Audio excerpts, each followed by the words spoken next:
dare I say, another controversial video. The top 20 strongest Genshin characters. And again, strongest could be subjective. It could be, you know, in terms of contributions to a team. Okay, just reading the comments. What is this list? Thanks, Watchmojo, for spoiling the entire Fontaine Archon quest. And this list, did you use ChatGPT? Why was Amber nowhere to be found? Why does the character backstory have to do with how strong they are in gameplay? Do not let Watchmojo cook. Well, perfect. I'm here for it.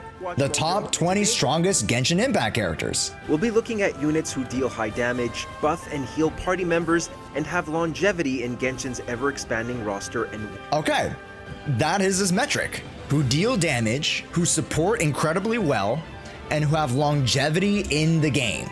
Number 20, Kokomi. We're so high on the list, I can't refute it. There are 20 more characters in my mind that I can name right off the dome that are more impactful than Kokomi right now. I'll have you know that I, Sangonomiya Kokomi, do not have a cop. She also has a wide-reaching elemental skill that easily applies Hydro, meaning she can act as the solitary Hydro unit on certain teams. Plus, that is true. I mean, so far, he ain't wrong. Number 19, Xingqiu. That's kind of base that they add the 4 stars. Sorry, Xingqiu should at least be top 10. No way. I don't think he's top 10. I can name 10 to 15 tier 0 characters that are better than Xingqiu. But maybe that's just me. Cracking top 20 for Xingqiu though, I think is reasonable because he's just that great of an enabler. So far the inclusions of the characters, I'm not really worried about the number. I'm more worried about the inclusion of the character. You know what I mean, chat? Because at this point, it's just honorable mentions. But he also has a rebellious side and is sometimes... Okay, he has a rebellious side. Okay, well, why are we... The fluff, the extra text, go crazy. Number 18, Xiangling. Oh, now we're starting to fuck up. Meanwhile... You know what? For now, at least they included her. Honorable mentions before the top 10. Let them cook. I'm not mad, but I'm getting concerned every waking second. This is fine. Number 17, Risley. Okay. I'm trying to be like, there is a justification for Risley being in the top 20. And as one of the better cryo DPSs, who's not Ayaka, I guess, Risley does have a bit of versatility to him. But is he top 17? I can't really defend this one. Baiji's a good character, but he ain't top 20. He is a comfy character, I will have to admit. Right? Shielding, healing, you know, pixie dust of Dendro. Number 15, Kanich. Kanich is a good DPS. But if they put Alhaitham cracking the top 10, I might throw a fit. Clorend being, what is it, top 15? I'll give him that. Clorend definitely relies on other units to be able to reach her full potential. Number 13, Hu Tao. Okay. Hu Tao has had great longevity. She does not crack the top 10. So far, I'm okay with this list. Surprisingly. Number 12, Sjhoea. Oh no. Xilonen, top 12. I need to see what the other characters in the top 11 are. But Xilonen is definitely a top 5 character in this day and age. Yelan. Not cracking the top 10, I'm not terribly worried about that. I'm just worried about how they're positioning some characters, wherein there lies the value of each character. Yelan is closing in on a top 10 character. Arguably, she is a top 10 character. She is top 10. Like I said, it's a little concerning that she is 10. We'll keep going here. Riding Shogun.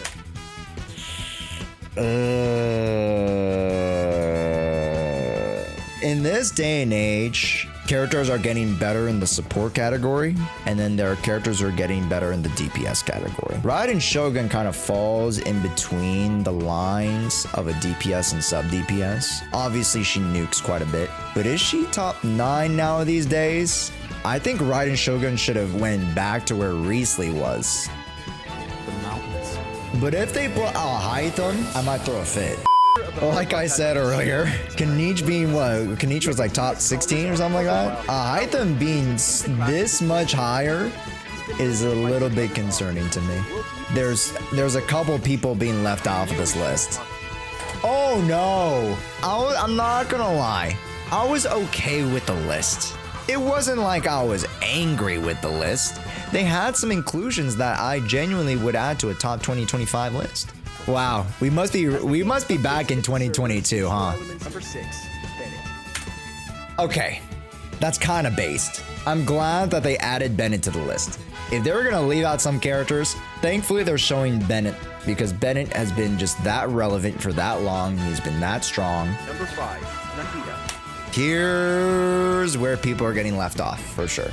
Nahida belongs up here for sure. Nahida, Kazuha, Farina, Arlecchino, Nuvolette. And this list has obviously changed as of 5.1 because Shilonen moves up way higher. Mulaney's actually closer to top 10 versus number 10. Let's let him cook.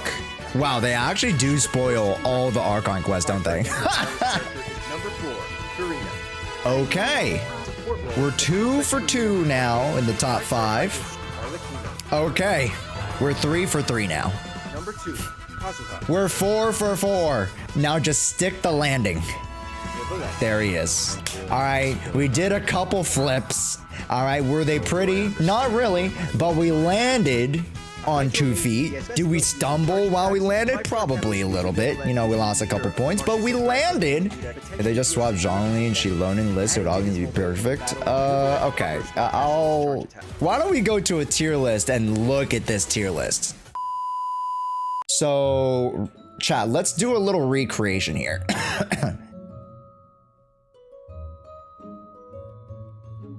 Okay.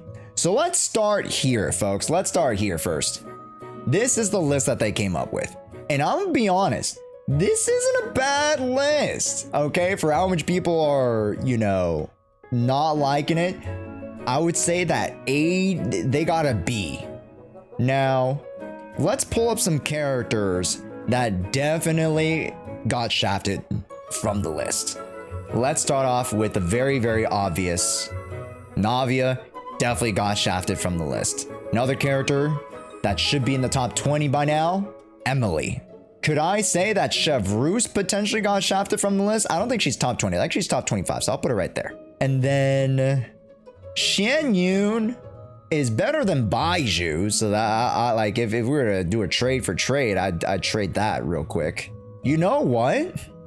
All things considered, I wouldn't change much else about the characters on this list, with the exception of, you know, potentially Chaska coming in and Oleron coming in to disrupt the whole, you know, balance of the tier list. So firstly, let's adjust this list a little bit.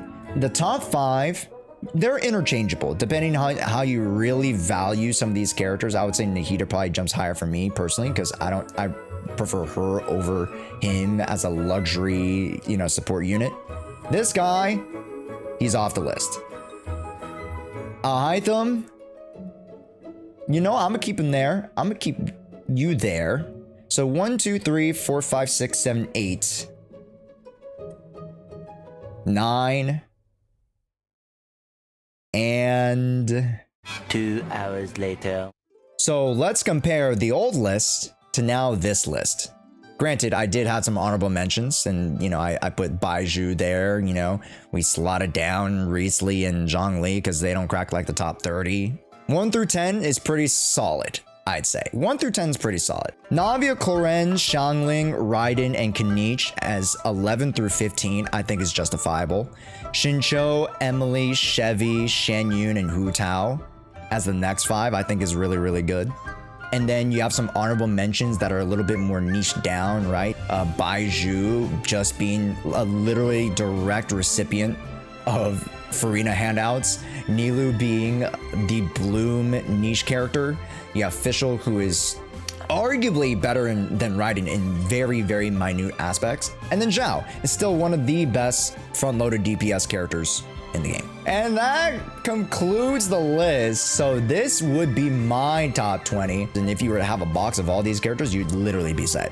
What did you guys think about the Watchmojo list? I'll be honest, aside from them spoiling and then maybe some of the characters just unjustly being on the list, they nailed 80% of it. And for somebody who doesn't do any Genshin content, they just made a random top 20 Genshin characters list and they don't have any credentials to do so, they actually got a B, which I understand why people are hating on like the presentation and the execution of the list. I know it wasn't that bad. You guys let me know down in the comments down below. Make sure you like this video and subscribe to see more Genshin fun variety little content like this. And we'll see you guys in the next video. Make sure you click on this next video because YouTube thinks you'll like it. Thanks so much.